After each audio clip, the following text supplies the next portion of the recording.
Hello children, welcome you all to this herbal garden. You might be surprised why ma'am is asking us to see this herbal garden. Children, today we will study about the plants, getting to know about the plants.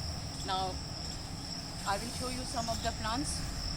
See children, you can see a wide variety of plants growing over here. Some of these are medium sized and these are smaller ones, as you can see. Then coming next to this is again a medium sized plant. What it is that I will discuss later. Then coming here you can see little bigger plant, right? And this is a different type of plant what you see over here.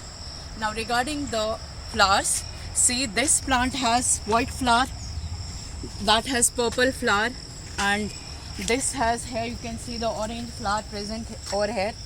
So in short, you can understand that the plants you see around here in this herbal garden, there are different types of plants and different types of flowers also. Now specifically we will try to discuss about the different categories of plants which we see around us. So coming here, children, see, this is a herb. I will show you. Plants are basically categorized into 5 different categories. First is herb. So I will show you. See children, these are herbs.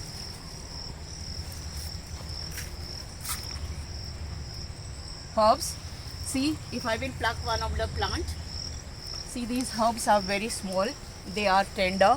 As you can see, they have few leaves.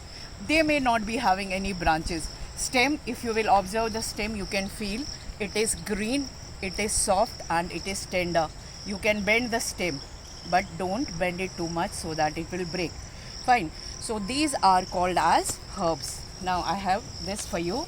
Herbs are the small plants which have tender stem, soft stem, and they may not have many branches, or even branches may not be there. So this was first category, that was herbs. Now coming to second category, that is shrubs.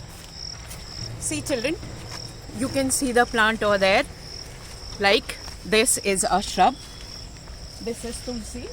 This is a shrub, and you can see the branches are arising from the base of the stem. See, branches are arising from the base of the stem.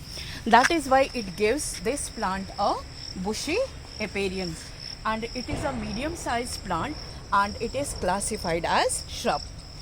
It has stem which is little hard but not very thick.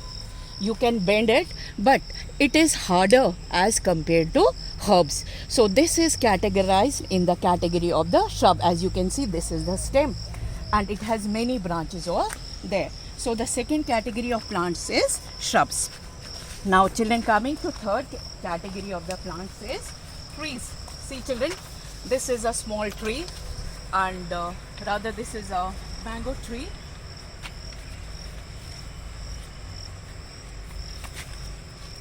See, so trees, as you can see, they can be, their stem is hard, it is very thick in size.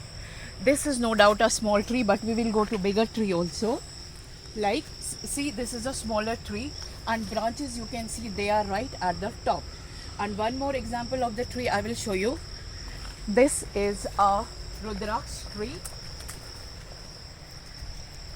See children, this is the tallest tree in this herbal garden. This is a Rudraksh tree. As you can see here, it is a Rudraksh tree, and it is used in the treatment of chronic like asthma and all. This Rudraksh tree, see children, branches are right at the top of the plant. So it can be thicker, it can live long, it can live for many years, around about 10, 15, 20 or even 100 years. It can live up to that period of time. So the third category of the trees is trees, right? And you may be having plants around you, or if you may have cultivated plants around you, then you can observe the plants and you can see the activity which you will do. You can see the type of the tree you have around you. you can see the type of herbs or type of shrubs around you. Now we will move to the next category of the plants, which is climber. Climber, children, I will show you.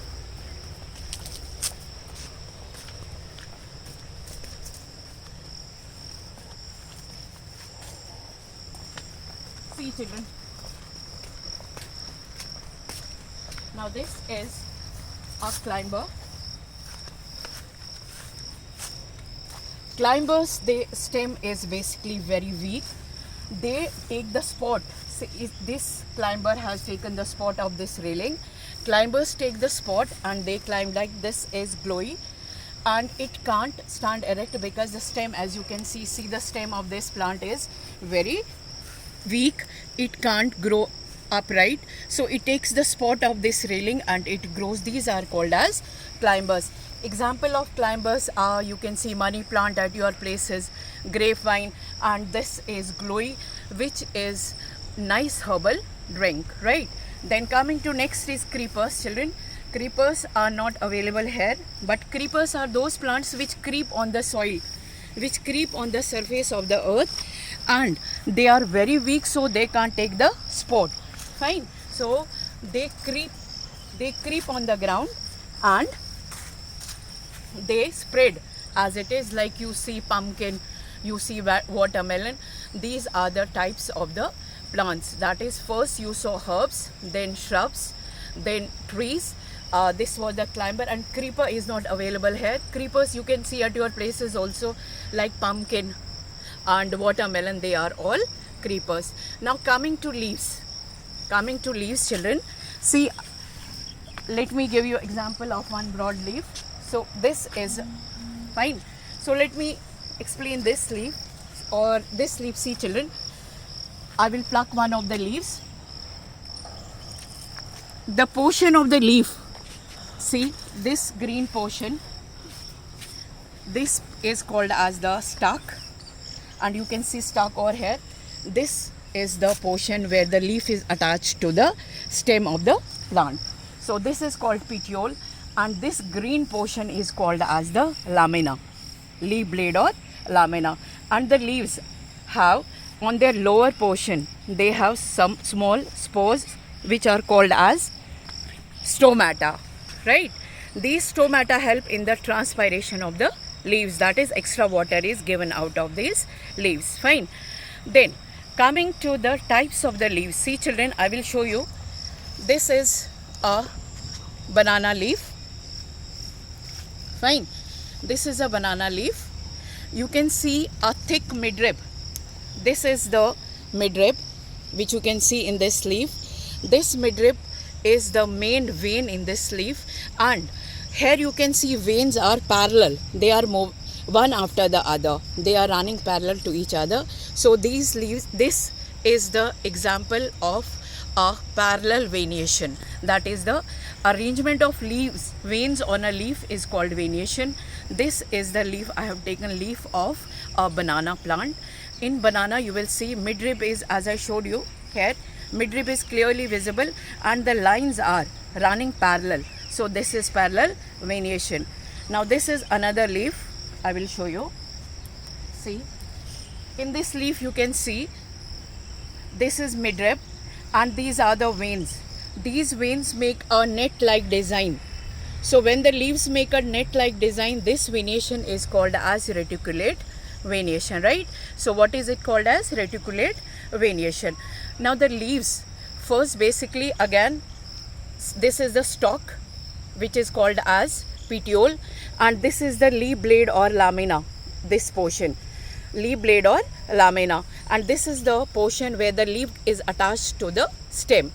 Again I will tell you that here are small stomata present which help in the gaseous exchange. That means extra water is given out. That is called as transpiration, right? And regarding this veination, it is reticulate veination. Regarding the roots, children, if we want to see the type of the root, if the leaves are reticulate, that means if the leaves have reticulate veination, the type of the root will be taproot. That means it will be a single root which will be having which will be thick in the middle, and it will be longer root and you can see little lateral roots over there. Then coming to next one which I showed you, like this banana. If you will examine this leaf, we will see the veniation is parallel veniation, and the types of the plants which have parallel veniation, the type of root will be fibrous root, right? So the roots basically are of two types. One is taproot, another is fibrous root. So regarding the parts of the plant, the flower, that we will discuss in next video. So thank you children. I hope you will enjoy it. Thank you children. Thank you children.